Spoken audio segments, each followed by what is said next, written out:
انا تعرضت للنصب في بولندا يا جدعان. Do you know where are we from? No. Can you guess? Mexico. Mexico. Hola. You go to Egypt at this weather while you got in Poland it's minus. Yeah. In Egypt it's beautiful right now, Okay, understand. right? So you can enjoy the beach, you can enjoy, we got too much Polish, German, English, everyone now is going to Egypt. Okay, understand. Because we was working with tourism in our cities. Hurghada, Marsa Alam, you can search. Which is very cheap for Polish people.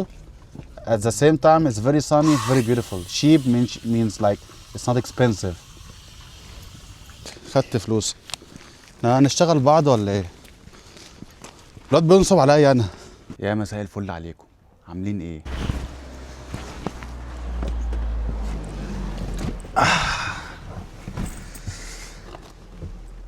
جو -2 وانا طولت ولا ايه؟ ايه الاخبار؟ عاملين ايه؟ النهارده اخدكم معايا جوله كده في السريع، نتكلم مع بعض شويه واخدكم معايا مكان.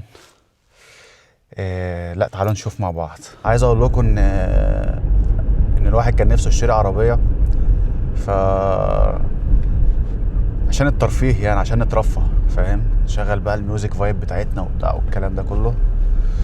بس ربك ما وفقش يعني، عشان كنت خلاص تقريبا بسيب مصر، وقعدت فتره كبيره قوي بدور على عربيه في مصر، والاسعار كانت عماله تعلى وتغلى وبتاع.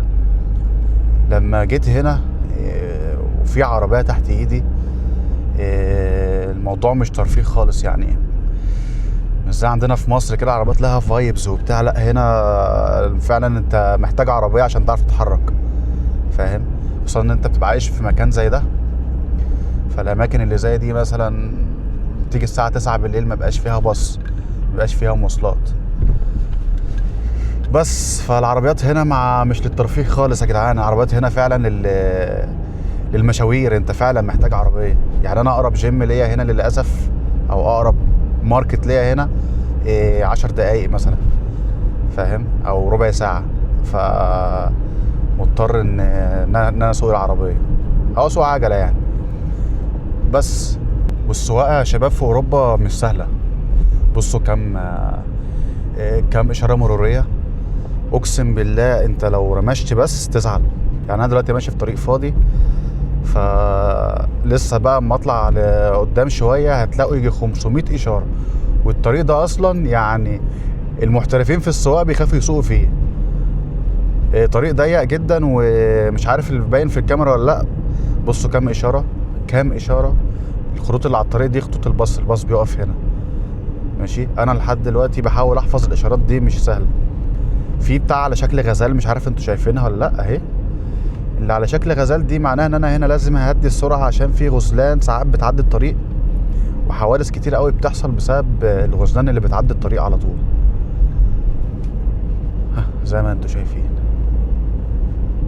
شوفوا كم اشاره. على الرغم ان كل واحد بيمشي في حارته وكده، بس برضو في صعوبات هنا في السواقه. زي الشارع بيبقى مقسوم ل3 حارات، وكل حاره لازم تمشي فيها بناء على انت مثلا عايز تخش شمال، فلازم تلزم الحاره اللي مش عارف اجيبها لك ازاي، بس بقى في اسهم كده على الارض، هحاول ابقى اصورها لكم. لازم الاشارات المروريه دي كلها لازم تحفظها، ولازم تكون فاهمها، ولازم تكون فاهم معناها ايه. لان مثلا على قد ما في التزام في القوانين، لازم تكون حافظ، علشان مثلا انت داخل في حاره او داخل في شوارع لو واحد طالع منها وهو ليه الحق، بيقول لك اون ذا رايت هاف رايت، يعني هو طالع من اليمين هو ليه الحق. بص حاجات كده، فاهم؟ يعني حاجات معقده بصراحه، ومحتاجه ان انت تتدرب عليها. انا لحد دلوقتي بحاول اتعلمها، لان الاشارات كتير جدا جدا جدا يعني. مش زي عندنا مثلا في مصر، ده انت بتكسر على ده، وده بيكسر على ده، وده يعني انت بتكسر على اللي جنبك، واللي جنبك بيكسر على اللي جنبه، واللي جنبه بيكسر على اللي جنبه، والدنيا بتمشي يعني، فاهم؟ وقلبك بيبقى جامد في السواقه، بتدوس يا باشا وربنا بيكرمك. هنا لا، لازم تاخد بالك من الاشارات كلها، وعينك ما ترمش. لدرجه ان انا اقسم بالله مثلا ببقى رايح مشوار، على ما بوصل المشوار بكون متعصب ومتوتر ومقريف، وبنزل من العربيه اللي هو اتخنقت من كتر الاشارات. الطريق ده للاسف بيبقى مقفول. ماشي، ده وبص وقف ازاي، وقف علشان انا اعدي، لازم هو يقف. فهي كده الدنيا يعني. الطريق ده يا جدعان اقسم بالله في طريق مقفول، فبيمشونا من طريق تاني كده. الطريق ده كله تكسير. شوفوا الطريق ده ازاي.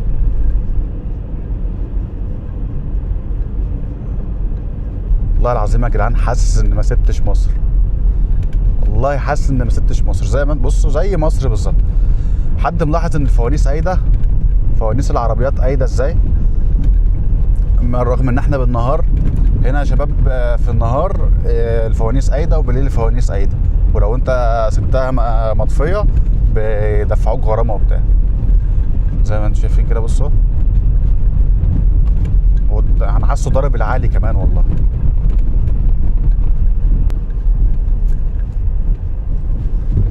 لازم تاخد بالك من القطر. اوعى القطر يا عم الحاج، اوعى القطر. يا نهار اسود.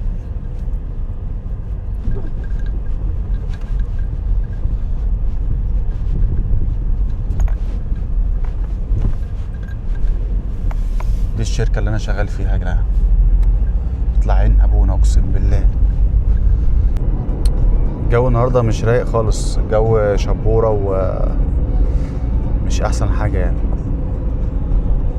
والواحد الساعة 2 دلوقتي، بس يعتبر دلوقتي متأخر خصوصا في جو الشتاء. يعني انتوا عارفين ان الدنيا بتضلم بسرعة. وانا رايح قلت اعمل لكم فلوج واوريكم المكان اللي انا رايح اشوفه، وفي نفس الوقت هعمل فيه فيديو. الجو النهارده مش احسن حاجة خالص، فربنا يستر يعني. شباب وصلنا المكان، ومشاركني في رحلتي رامي. فاكرينه رامي؟ ازيك يا رامي؟ رامي بيتكسف يا جدعان. انتوا عارفين رامي ده منين يا جدعان؟ رامي من الاقصر. يعني يكسف بلد، معرفش ليه. يا رامي سواء عشان شكلنا رامي ودخلنا في مكان في حته سد. اظن هنا رامي ممكن تركن هنا، صح؟ ممكن، بس فين بقى ما اعرفش. يا مساعد. اوب.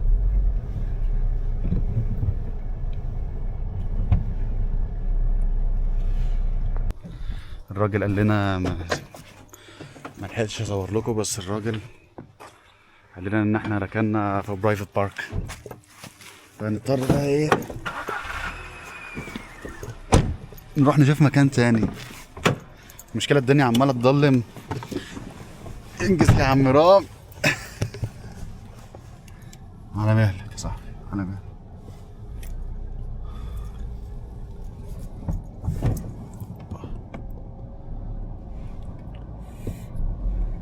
عارف كنت عايز اقول ليه؟ لما هو مش بتاعك يعني، انت مال. معلش هنضطر نروح نشوف مكان تاني، عشان هنا كلها برايفت باركينج. يا رب اكرمنا يا رب.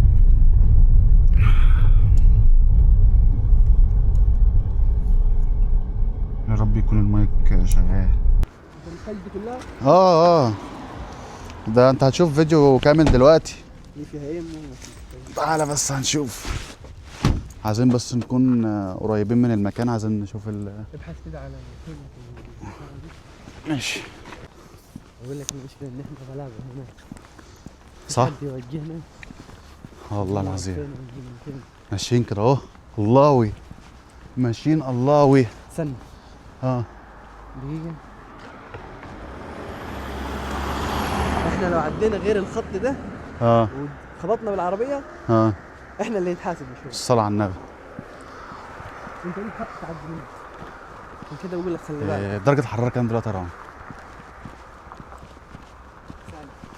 سالب صح؟ سالب. استغفر الله. خش من هنا. طيب يا شباب اقول لكم احنا رايحين فين. احنا رايحين سيتاديلا بارك. حلو الكلام. المكان ده يعني عباره عن مقابر عسكريه بالملايين. النهارده الويك اند وانا رايح النهارده اقضي الويك اند في المقابر العسكريه. فالنهارده هوريكم المكان حلو، بس هو احسن في الصيف، بيبقى شكله احلى في الصيف، بيبقى خضره كده وبتاع. واول مره اروحه في الشتاء، واول فيديو عملته كان في المكان ده. بس المره دي بقى ايه، هحاول اوريكم المكان كله واحكي لكم قصته وايه حوار المكان ده، والواد هتلر عمل ايه فيهم. تعالوا مع بعض نشوف. نتوهنا يا جدعان، رامي توهنا يا جدعان. اقسم بالله مهما تمشي على الجي بي اس هنا هتوه.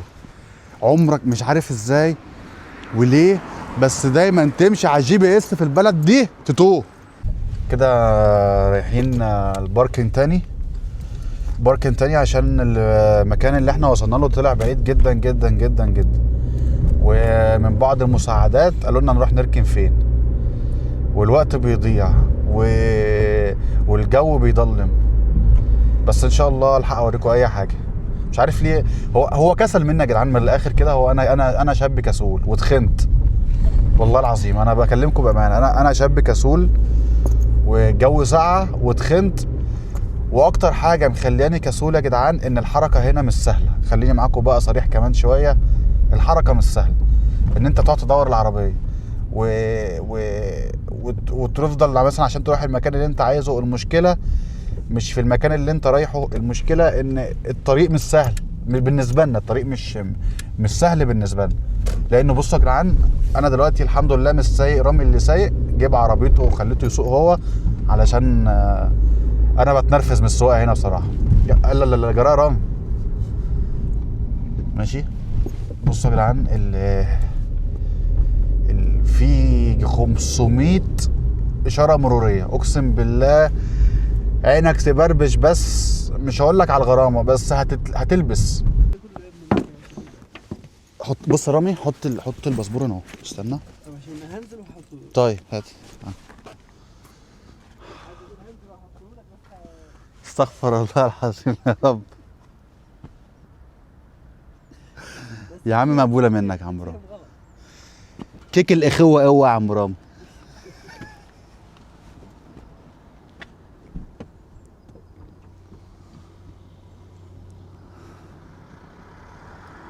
يلا يا ابني، انت هتنزل لسه تتامل؟ لا هنا قالت لي ببلاش. يلا يا عم، هي قالت لك بفلوس. والله العظيم قالت لي ببلاش. والمصحف قالت لي ببلاش. بحلف لك بالمصحف على الهوا.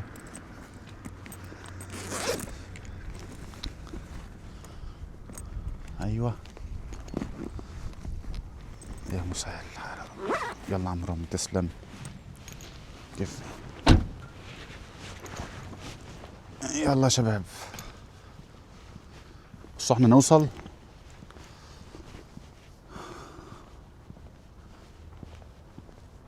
جو تحس ان احنا في امريكا. بصوا رامي عامل ازاي. عارفين رأفت الهجان؟ تن تن تن تن. بس بقول لكم ايه بقى، فكك من اي حاجه. الهدوء يا جدعان، قسما بالله. يعني اقول لكم ايه، بس الهدوء. شايفين مفيش غيرنا ولا ايه؟ بشر فين؟ بشر في التلج ده متدفيه. احنا عرب يا باشا، احنا محروقين تحت الشمس 30 سنه جيش وسياحه. هقول لك ايه بس، لما تكون في الصيف والساعه 1 الظهر او 2 الظهر، تروح تعمل ايه انت؟ تطلع من البيت؟ لا ما بطلعش. جدع صح. شوف يا شباب، فعلا هو بيقول حاجه صح. عندنا مثلا تبقى الساعه 2 في عز الحر، انت مش عايز انت تحت التكييف يا باشا ملط، مش عايز تطلع من بيتكم. هم نفس الكلام. بس يا اسطى في هنا حاجه، انت بتقعد تحت التكييف هنا في البيوت هنا، الدفايات يا اسطى مزعجه. ولا مزعجه؟ لا مزعجه يا رامي. ده انا ما بطيقش نفسي في الحر يا اخي. الدفايات في البيوت. يعني ما انت بتحسبها على بتعمل درجه معينه. انت ممكن عاملينها في البيت عندك. ما اعرفش في البيت بيبقوا مشغلين الدفايه مثلا، بشوف الرقم 6 مثلا درجه الحراره. رافعين البتاع ل 6 بدرجه الحراره توصل في البيت 22. لا 6 كتير. فاهم؟ اقسم بالله بقى قاعد في البيت، بقى قاعد في البيت مش طايق نفسي. بص يا شباب،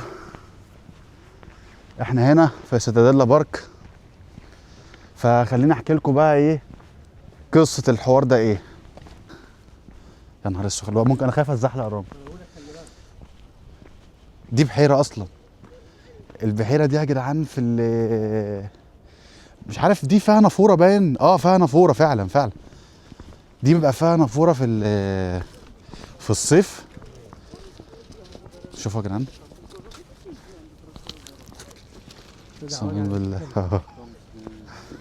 هو تخيلوا انا لو طولت اكتر من كده هتزحلق، وانا مش عايز اتزحلق بصراحه.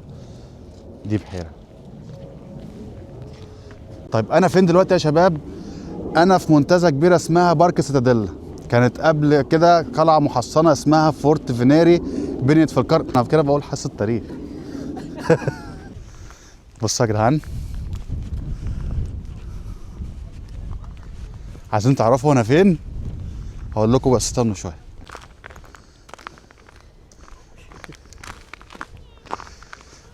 يا خبر، انا اشتريت اصلا كوتش للحوار ده، اشتريت له كوتش بس ما لبستوش.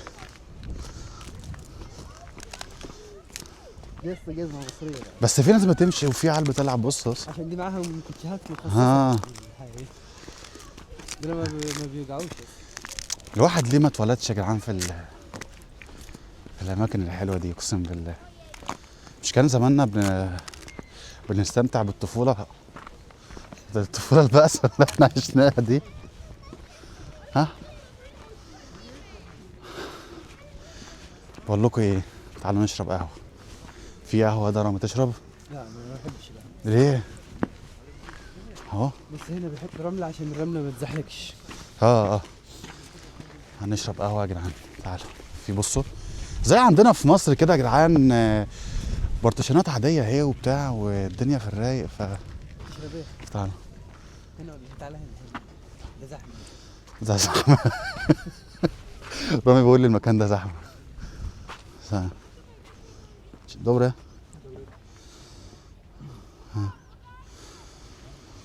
في قهوه نشرب ايه؟ كافا. اي مليكو ولا زبوده؟ مليكو. I don't speak Polish. Surprise. كافا with مليكو. كافا مليكو. تاك؟ تاك. عايز كم صغير وسط؟ كم ملي؟ 200 ولا ده 100 ملي with لا مش 100. 200 medium large small. medium okay. Again, what do you want? medium. Medium what? كافا مليكو. تاك؟ انت مش سقعانه يا بنتي؟ سخر الله.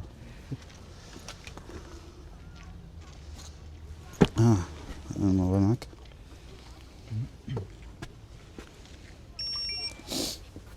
You want a copy?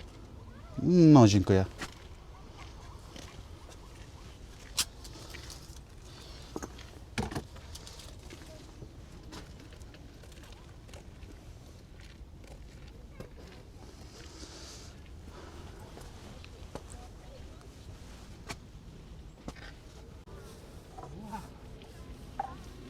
فليفر ايه دي يا شباب؟ والله لازم اعرف يا رامي، ما عادش فارقه.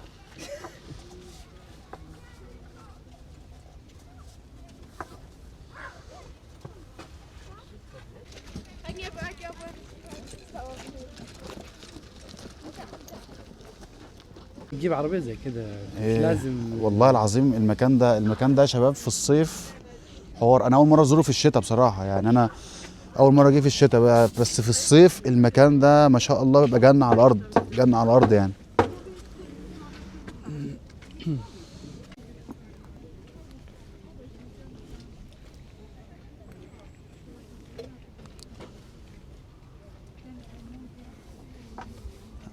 secure. I need the sugar. Okay. مش سكر، سكر. سكر. سكر. سكر. سكر. How much? 3. I love sugar. I love sugar.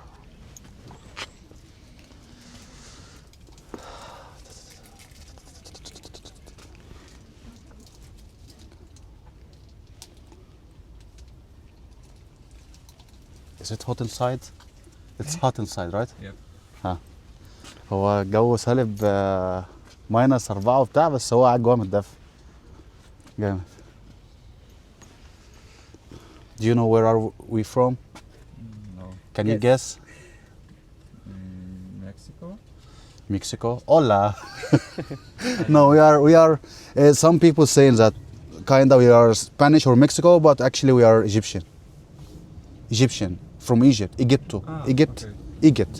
Yes, means is Egypto. Tak? Tak.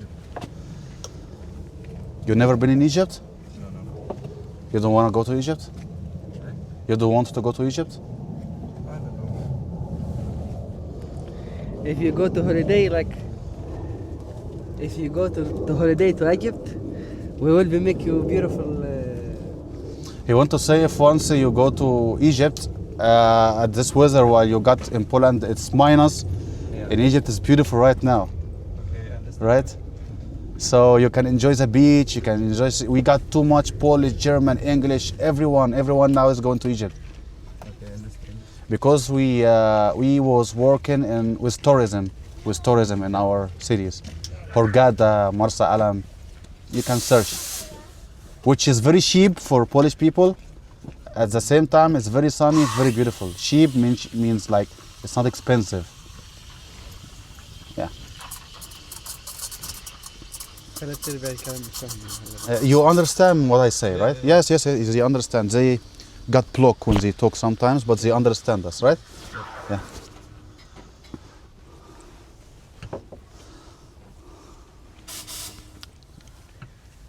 أنا بنشط السياحة في بلد أهو عشان بس تعرفوا إن أنا بحب مصر.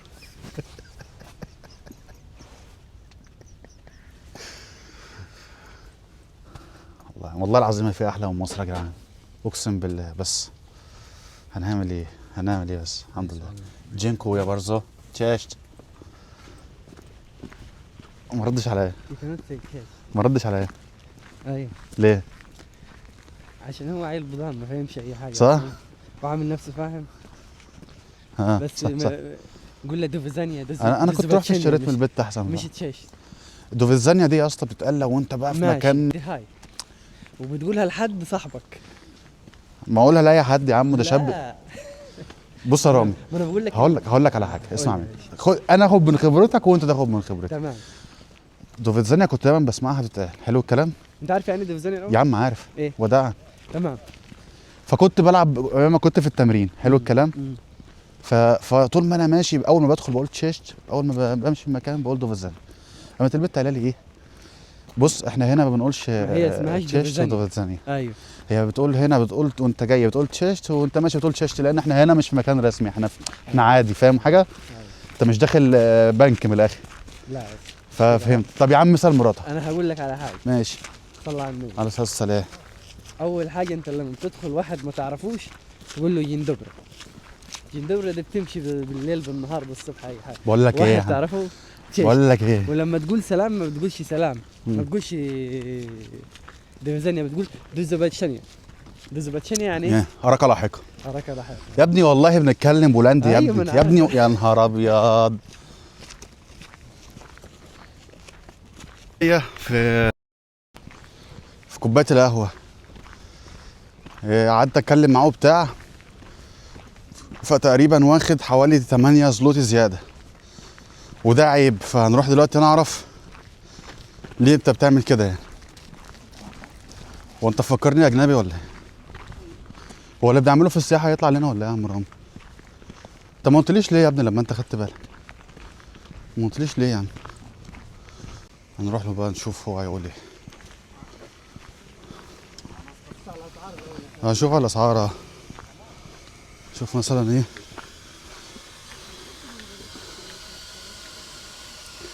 ما عندوش حاجه ب 30 زلوتي. برو how much is it? 14. So you take from me 30 زلوتي. Yeah, but your friend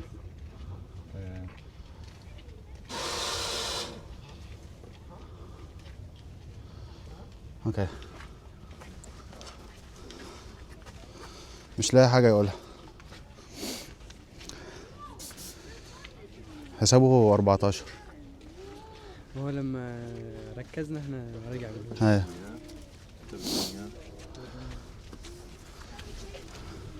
Your friend, I think your friend called one more medium, and Okay, but we don't want one more. اوكي. بيقول لي صاحبك طلب واحد زيادة. اعتقد ان صاحبك طلب واحد زيادة. طب لما هو طلب واحد زيادة ما قلتلناش ليه واحنا ماشيين؟ I'm telling you we are from Egypt, bro. We are work with a tourism city. We know what we do, right? Okay. بيضحك عليا من الاخر. خدت فلوس. هنشتغل بعض ولا ايه؟ الواد بينصب عليا انا. والله العظيم 3 14 مش 8. ده واخد دبل. انا شفت، انا قلت يمكن يمكن ايه؟ 22. انا تعرضت للنصب في بولندا يا جدعان. في نادي 15 جنيه اللي عليك. يا ابن النصابه. ماشي. علمت حاجه اهو، تاخد بالك. ده مش اول موقف خلي بالك، بس انا ما لا ما بتحصلش معايا. لا حصلت معايا كذا مره في كذا حاجه، فاهم؟ بس هنا كمان. بس انا ما تخيلتش انه هينصب عليا يعني في ان هو يعمل حاجه زي كده، فاهم؟ هنا بقى يا شباب حاجه اتعلمتها. لو هتشتري حاجه من مكان دايما بيسالك عايز فاتوره، قول له اه. اطلب الفاتوره في اي حاجه بتاخدها. ماشي. انا قلت له لا، بس فعلا بتشتري هدوم، بتشتري اي حاجه في الدنيا بيسالك عايز فاتوره اه. ليه بقى؟ الفاتوره بتخليك تشوف انت دفعت كام، دي حاجه. تاني حاجه، انت لو رحت اشتريت لبس او رحت اشتريت اي حاجه في الدنيا هنا وحبيت تبيعها بعد كده، اللي انت بتبيع له حاجه ده بيقول لك انا عايز اشوف الفاتوره. افرض سارقها مثلا، انت فاهم؟ افرض الحاجه دي مش اصليه. بص المهم يعني ان انت طول ما بتشتري اي حاجه في اوروبا اوعى تقول مش عايز فاتوره. اسمع مني. انا دلوقتي في مكان اسمه سيتاديلا. المكان ده اتبنى، كانت قلعه اتبنت في القرن ال19 وبعد كده اتحولت منتزه زي ما انتم شايفين كده. ماشي. دي طيارات حقيقيه من ايام الحرب العالميه الثانيه. طيارات حقيقيه دلوقتي معموله زي اثار كده موجوده هنا في المنتزه اللي احنا فيها دلوقتي. فتعالوا مع بعض نشوف المكان ده فيه ايه تاني. بس الغريب ان جوه دوبروفيتشر هو ستوكنوزاس. لا الغريب في الموضوع هنا يا شباب ان المكان ده مليان مقابر لجنود بولنديين وانجليز وسوفيت ماتوا في الحرب العالميه الثانيه ومن كل دول اوروبا. فتعالوا مع بعض اوريكم شكل المقابر عامل ازاي. والمكان هادي جدا بس كله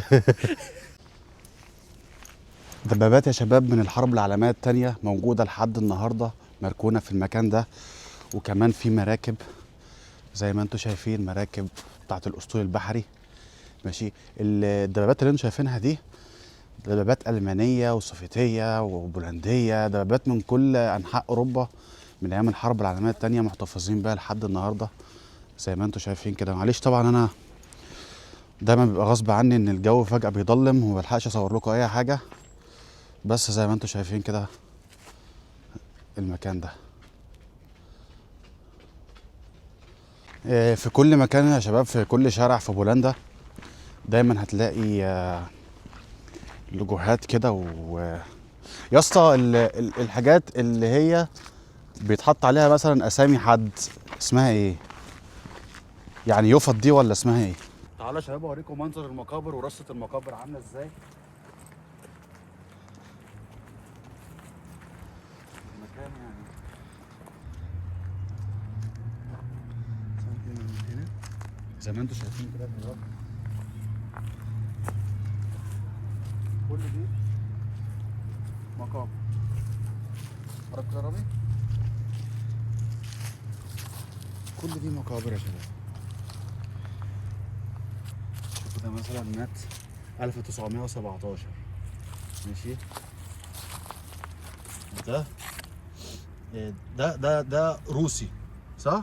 الاسم مكتوب بالروسي اهو. ده مات سنة 1920. ولا هو اتولد سنة 1920 يا شباب ومات سنة 1945؟ يعني كام سنة؟ يعني مات عنده 25 سنة، صح؟ سوري I'm very weak at mathematics. ماشي. ده مات عام 1922 وصحي عام 1000. البرد انا ثلجت يا اسطى. تخيلوا يا شباب، ده شاب مات عنده 23 سنة، يعني اتولد 1922 ومات 1945. شوفوا شباب صغيرة جدا. كل المقابر دي لشباب زي ما انتم شايفين صغيرة جدا، منه لله هتلر اللي خرب الدنيا وموت كل دول. طبعا كل دول دي مقابر يهودية زي ما انتم شايفين كده.